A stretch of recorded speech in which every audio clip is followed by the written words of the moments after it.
Hello friends, आज हम maths का 14 नंबर का चैप्टर जो है इसका नाम है फैक्टराइजेशन।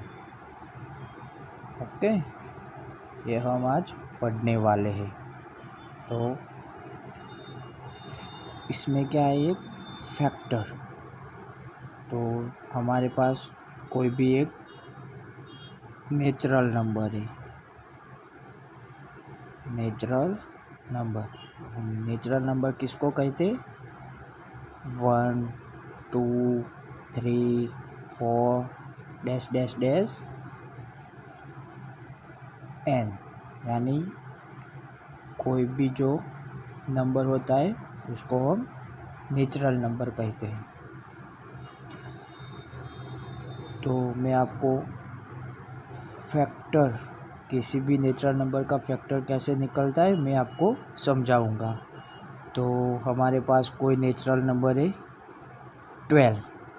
ये क्या है? हमारा नेचुरल नंबर। तो नेचुरल नंबर 12 जो है ये किस किस की टेबल में आता है? तो एक 1 इंटू 12, 3 इंटू 4, 2 इंटू 6, ये सभी का मल्टीप्लाई करके आपको क्या मिलेगा? 12। तो 12 का फैक्टर क्या मिला? 1 2 3 4 6 और 12। 1 2 3 4 6 और 12, ये हमारा हुआ 12 का फैक्टर। ओके,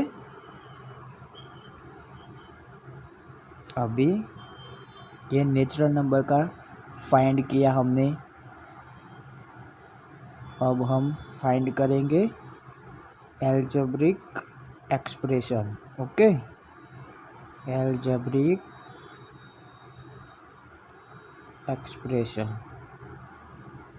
एक्सप्रेशन का एक पूरा चैप्टर है आपकी बुक में। ओके, तो ये है आपका अलजेब्रिक एक्सप्रेशन।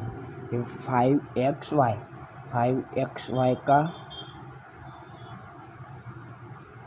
5xy का फैक्टर क्या होगा? 5 into x into Y into 1। ये 1 जो है सबका फैक्टर आता है। एक जो 1 होता है ना, वो सब नंबर का फैक्टर होता है, क्योंकि किसी भी नंबर को 1 से मल्टीप्लाई करेंगे तो आप वो नंबर एज इट इज़ मिलेगा आपको। तो एक जो होता है वो सभी का कॉमन फैक्टर है। ओके, ये 5xy के फैक्टर है, 5xy।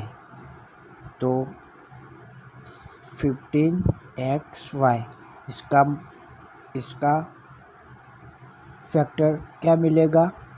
तो 15 का फैक्टर क्या होता है?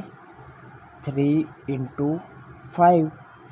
तो 3 5x और y, जो हमारा 5xy 15xy का फैक्टर है। ओके, समझ में आया ना? एक और एग्जांपल देता हूँ। 3x ब्रैकेट्स में x प्लस 2, इसका फैक्टर क्या होता है? तो 3 इंटू एक्स, जो इन दोनों के बीच में कोई भी साइन नहीं है, प्लस माइनस कुछ भी नहीं है, तो क्या होगा? मल्टीप्लाई। तो ये 3x और ये पूरा एक टर्म है, तो इसका भी एक फैक्टर होगा x प्लस 2। ओके,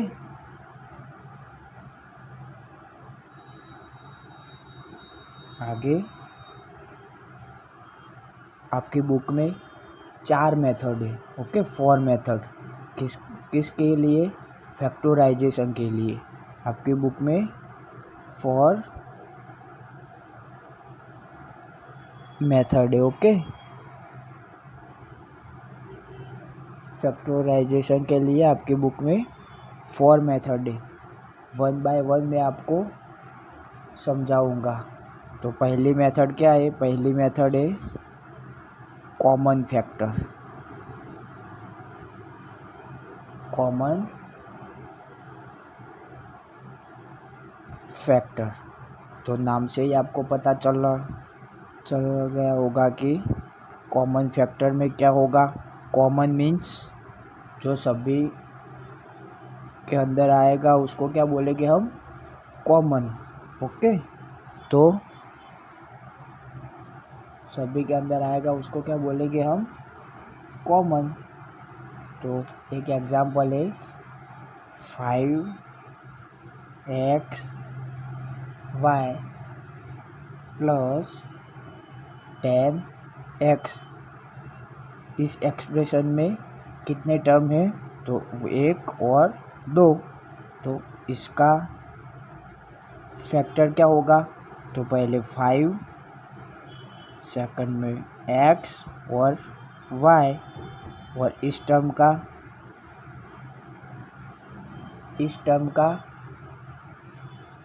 फैक्टर क्या होगा? तो 10 का फैक्टर क्या होगा? 5 इंटू 2। तो 2, 5 और x, तो दोनों में कॉमन क्या है? 5 है, x, तो इसमें भी 5 और x, इसमें भी y नहीं है और इसमें 2 नहीं है, तो कॉमन क्या हुआ?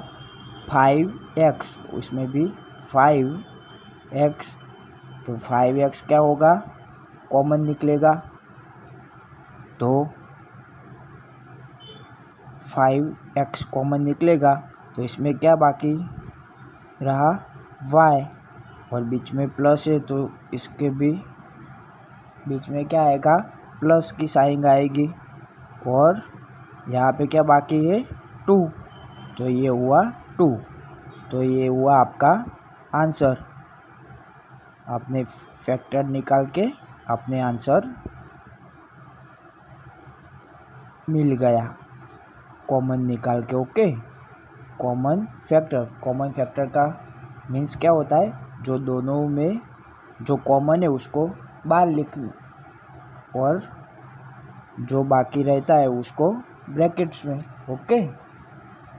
तो मैं आपको एग्जांपल करवाऊंगा इस मेथड के। मेथड का नाम था कॉमन फैक्टर। एक और एग्जांपल देता हूँ। 12x plus 36, okay. तो इसका फैक्टर क्या होगा? इसका फैक्टर क्या होगा? 3 इंटू 4 और x। इसका फैक्टर क्या होगा?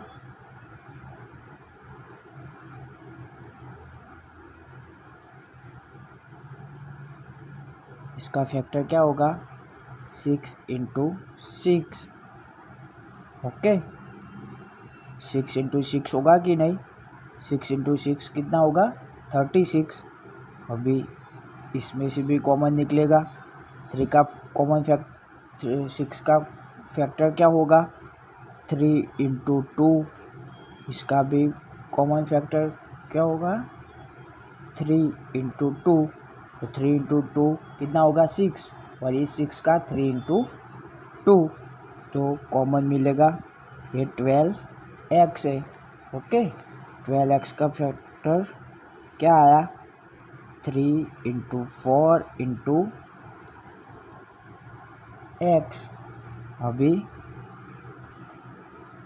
36, ओके।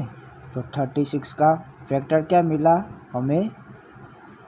3 इंटू 3 इंटू 2 इंटू 2, क्योंकि 2 टाइम 3 है और 2 टाइम 2 है, तो 3 इंटू 3 2 इंटू 2, तो ये हुआ 12x प्लस 36। ओके, तो हमें 12x को इस तरह लिख सकते हैं 3 इंटू 4 इंटू एक्स, और प्लस 36 को 3 इंटू 3 इंटू 2 इंटू 2 ऐसे लिख सकते हैं।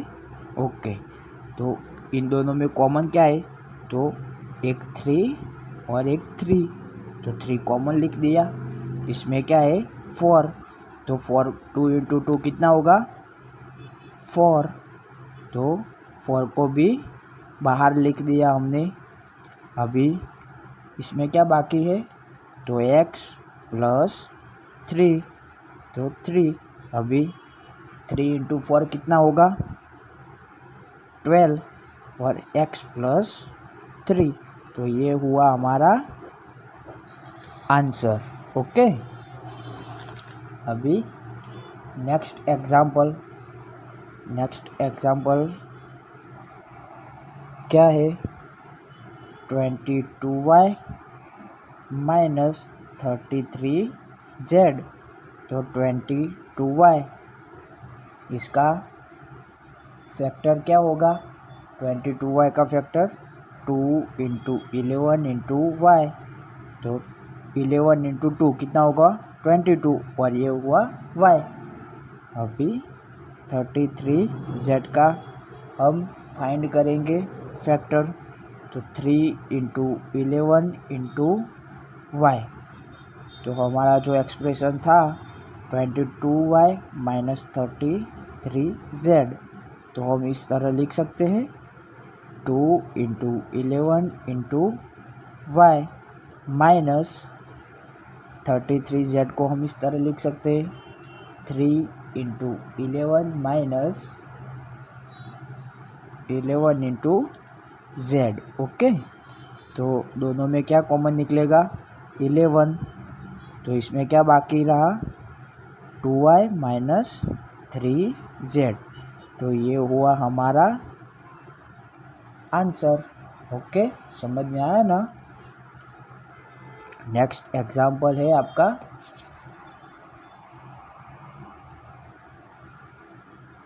14p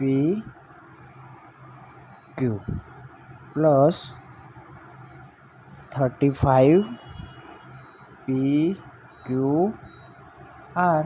ओके, तो 14p क्यू का फैक्टर क्या होगा 7 into 2 into p into q, और 35p क्यू आर इसका फैक्टर क्या होगा 7 into 5 p into q into r.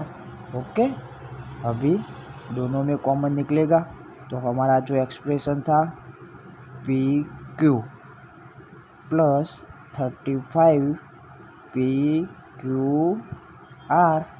Okay, तो क्या हम 40p क्यू को किस तरह लिख सकते हैं, जो हमें मिला फैक्टर के रूप में 7 into 2 into p into q. Okay, और प्लस 35p क्यू आर को हम कैसे लिख सकते हैं 7 into 5 into p into q into r, तो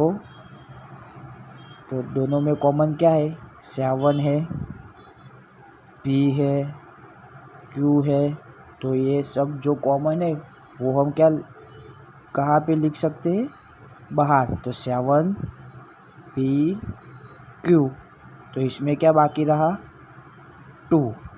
ओके, इसमें क्या बाकी रहा 2, और इसमें 5 और r, तो 5r। ओके, तो ये हुआ हमारा आंसर। ओके, तो हम अभी एक्सरसाइज करेंगे। एक्सरसाइज नंबर, कौन सा नंबर है exercise number? Exercise number 14.1। Okay, तो 40.1 क्या लिखा है? फाइंड द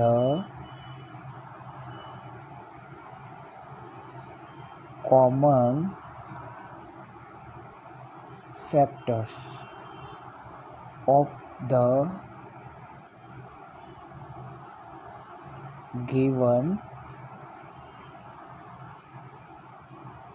टर्म्स, यानी जो हमें टर्म्स दिया गया है उसका कॉमन फैक्टर निकालना है। ओके, तो पहला क्या दिया है? 12x और 36 ये दिया है ना। तो 12x का फैक्टर क्या होगा? 6 इंटू 2 इंटू एक्स। अभी 6 का भी फैक्टर निकलेगा। 6 का फैक्टर क्या होगा? 2 इंटू 3 इंटू, ये 6 का फैक्टर हो गया 3, 2 इंटू 3, अभी ये 2 और x, तो ये हुआ हमारा 12x का फैक्टर। ओके, अभी क्या दिया है? 36 का फैक्टर क्या होगा? 12 इंटू 3, 12 का फैक्टर क्या होगा? 6 इंटू 2 इंटू, ये 3 तो यहाँ पे रहेगा, ये 12 का फैक्टर है 6 इंटू 2। अभी ये 6 का फैक्टर क्या होगा?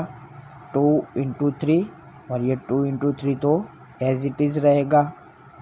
ओके, तो हमारा 36 का जो निकला फैक्टर वो क्या हुआ? 2 इंटू 3, 2 इंटू 3, और 12x का जो फैक्टर निकला वो 2 into 3 into 2 into x. Okay, तो दोनों में कॉमन क्या है?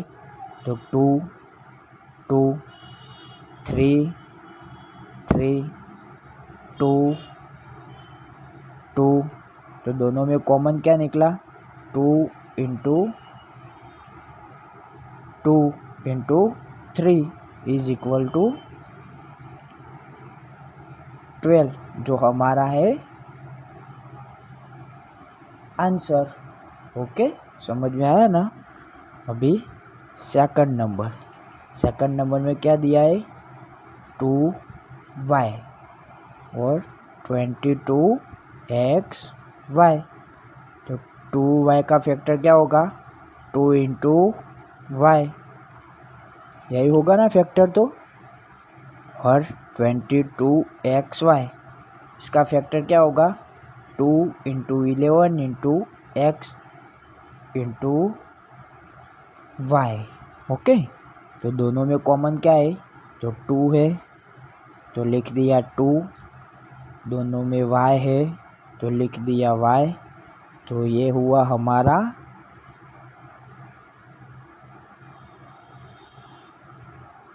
आंसर। ओके, अभी थर्ड नंबर में क्या है? 14pq और 28p square q square. Okay, तो 14pq का फैक्टर क्या होगा? 7 इंटू 2, 7 इंटू 2 कितने हो गए? 14, और p इंटू q, ये हुआ हमारा 14p का फैक्टर। अब 22p square q square. Okay, तो 28 का फैक्टर क्या होगा? 14 इंटू 2, और p स्क्वायर का p इंटू p होगा फैक्टर, और q स्क्वायर का q इंटू q। ओके, अभी 14 के भी फैक्टर मिलेंगे आपको। 14 का फैक्टर कितना होगा? 7 इंटू 2। जो 40 है उसका फैक्टर क्या होगा? 7 इंटू 2। और ये बाकी तो एज इट इज़ आएगा, 2p into p into q into Q. तो ये हुआ हमारा 14p का फैक्टर और ये हुआ हमारा 28p² क्यू स्क्वायर का फैक्टर। तो दोनों में कॉमन क्या आया? 7 7 कॉमन आया तो लिख दिया 7। ओके। तो 2 2 कॉमन आया तो लिख दिया 2। p कॉमन आया तो हमने लिखा p। q कॉमन आया तो हमने लिखा q। तो हमारा आंसर आया 7 इंटू 2 कितना होगा? 7 इंटू 2 40p q आ गया हमारा आंसर। ये हुआ हमारा आंसर। ओके।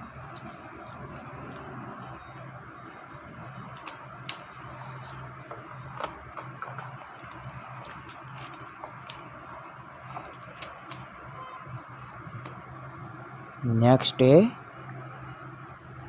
4 नंबर। नेक्स्ट क्या है? 4 नंबर। 4 नंबर में कितनी टर्म्स दिए? 3 टर्म्स दिए, 2x और 3x² और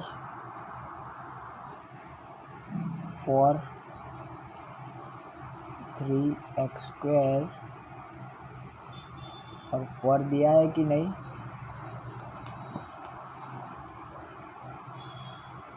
3x² 4। ओके। अभी 2x, तो 2x का फैक्टर क्या होगा? 2 इंटू एक्स 3x²। इसका फैक्टर क्या होगा? 3 इंटू एक्स इंटू एक्स और 4। तो 4 का फैक्टर क्या होगा? 2 इंटू 2 बराबर। तो कॉमन फैक्टर यानी ये 3 जो टर्म्स दिए ये तीनों में होना चाहिए। तो इसमें 2 है लेकिन इसमें 2 है, इसमें भी 2 है लेकिन इस सेकंड वाले टर्म में 2 नहीं है तो 2 नहीं आएगा। ये हुआ x, तो x फर्स्ट में भी है, सेकंड में भी है और थर्ड में नहीं है तो x भी नहीं आएगा। 3, तो 3 सेकंड में है, बाकी 1 में भी नहीं है और थर्ड में भी नहीं है तो 3 भी नहीं आएगा। x तो आएगा ही नहीं क्योंकि फर्स्ट में x नहीं आया तो सेकंड में भी x नहीं आएगा। 2 भी फर्स्ट में नहीं आया तो नहीं आएगा। इसलिए किसी का भी कॉमन फैक्टर है नहीं। तो इसका कॉमन फैक्टर क्या आएगा? कॉमन फैक्टर क्या आएगा? 1, क्योंकि मैंने बोला था कि 1 सबका कॉमन फैक्टर होता है। ओके। ये 1 तो सब में आएगा ही आएगा। तो किसी का भी कॉमन फैक्टर अगर नहीं मिलता है आपको तो 1 तो एज इट इज़ आएगा क्योंकि कॉमन फैक्टर है जो 1 है ना वो सबका कॉमन फैक्टर है। ओके। तो आपको ये याद रखना है कि 1 सबका कॉमन फैक्टर है। जो किसी भी टर्म में कोई कॉमन नहीं निकलता है तो 1 तो डेफिनेटली निकलेगा। ओके। अभी आएगा 5 नंबर। 5 नंबर में क्या दिया है? 6abc और 24ab²। थर्ड टर्म क्या दिया है?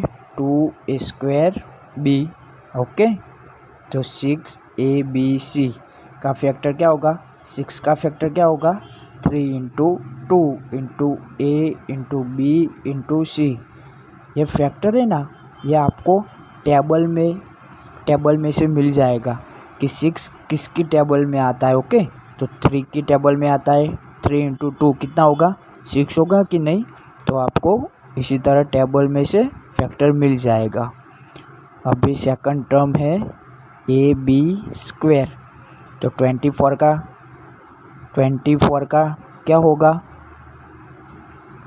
फैक्टर 12 इंटू 2 इंटू A और B² का फैक्टर क्या होगा B इंटू B।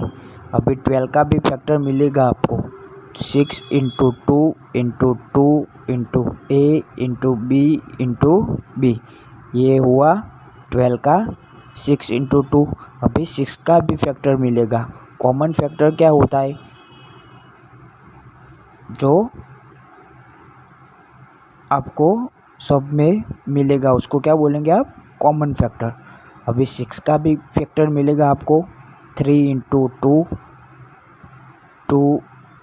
2, ये 6 का फैक्टर हुआ 3 इंटू 2।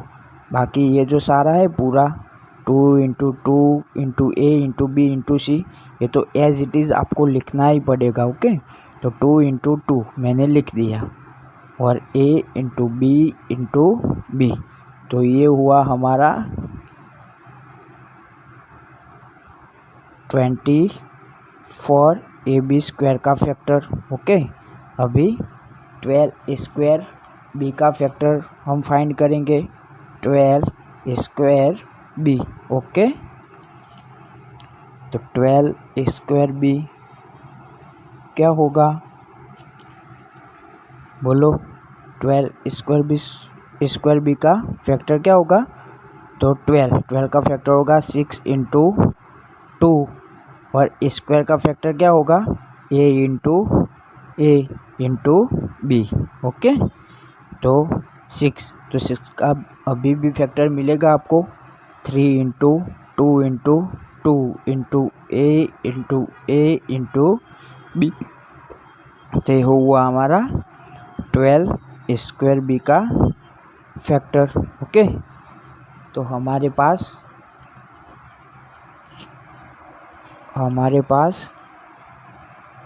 1 2 और 3 जो हमने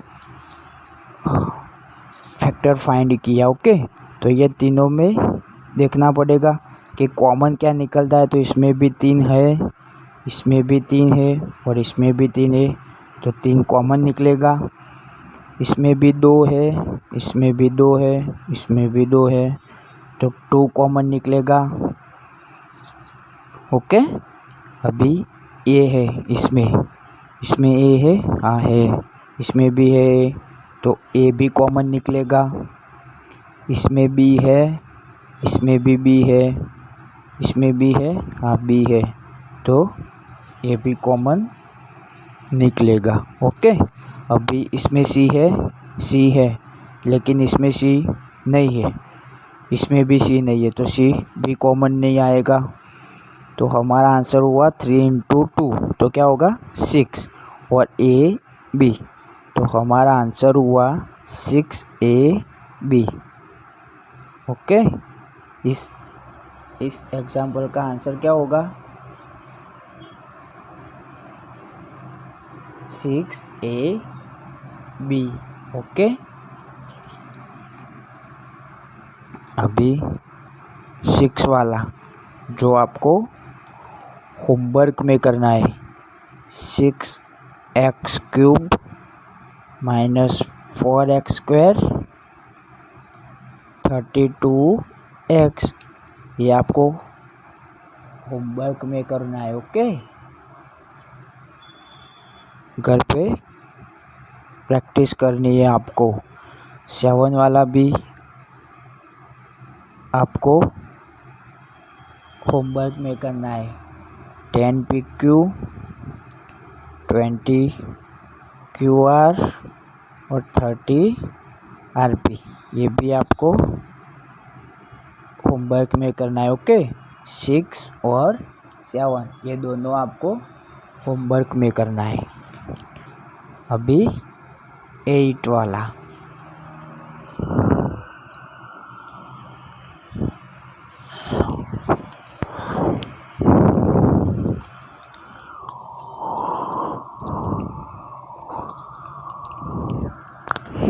8 में क्या दिया है 3x² y²। ओके, फिर 10x³ y² और 6x² y² और z। ओके, तो पहले हम पहला टर्म का फाइंड करेंगे फैक्टर। तो 3x² y², तो 3 into x into x y into y। Okay, अभी 10x³ y², तो 5 इंटू 2 कितना हुआ 10। 5 इंटू 2 कितना होगा 10, तो 10 का फैक्टर मिल गया। अभी x³ का फैक्टर होगा x into x into x, 3 time x आएगा, और y², तो कितनी टाइम y आएगा 2 टाइम y इंटू y। अभी 6x² y² z। ओके, तो 6 का फैक्टर क्या आएगा 3 इंटू 2। ओके, अभी x² का फैक्टर क्या आएगा x इंटू x, y² का फैक्टर क्या आएगा y इंटू y, और लास्ट में है z, तो z का फैक्टर z आएगा। ओके, अभी क्या करना है, इन तीनों में जो कॉमन है उसको लिखना है आपको। तो कॉमन क्या है 3, तो 3 इसमें नहीं है, इसमें है लेकिन इसमें नहीं है, तो आपको 3 नहीं लिखना है, क्योंकि तीनों में ये जो तीन टर्म्स दिए है, तो तीनों टर्म्स में आपको होना ही चाहिए। ओके, x है, यहाँ है x इंटू x, तो x तीनों में है, ये x तीनों में है, तो एक x, ये x और ये x, तो आपको 2 बार x मिलेंगे, क्योंकि 2 बार दोनों में है, तीनों में दो बार x है। ओके, अभी y, तो y इसमें भी है, इसमें भी है, तो क्या आएगा y। अभी ये y, ये y, ये y, तो y भी सब में दिया है, तो आपका आंसर क्या आएगा x इंटू x कितना होगा x², और y इंटू y कितना होगा y²। तो ये हुआ आपका आंसर। ओके, अभी क्वेश्चन 2, factorize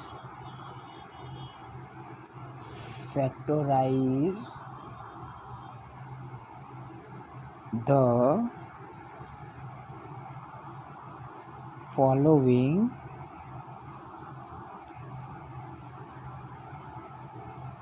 एक्सप्रेशन। ओके, ये हम नेक्स्ट वीडियो में सीखेंगे। ओके।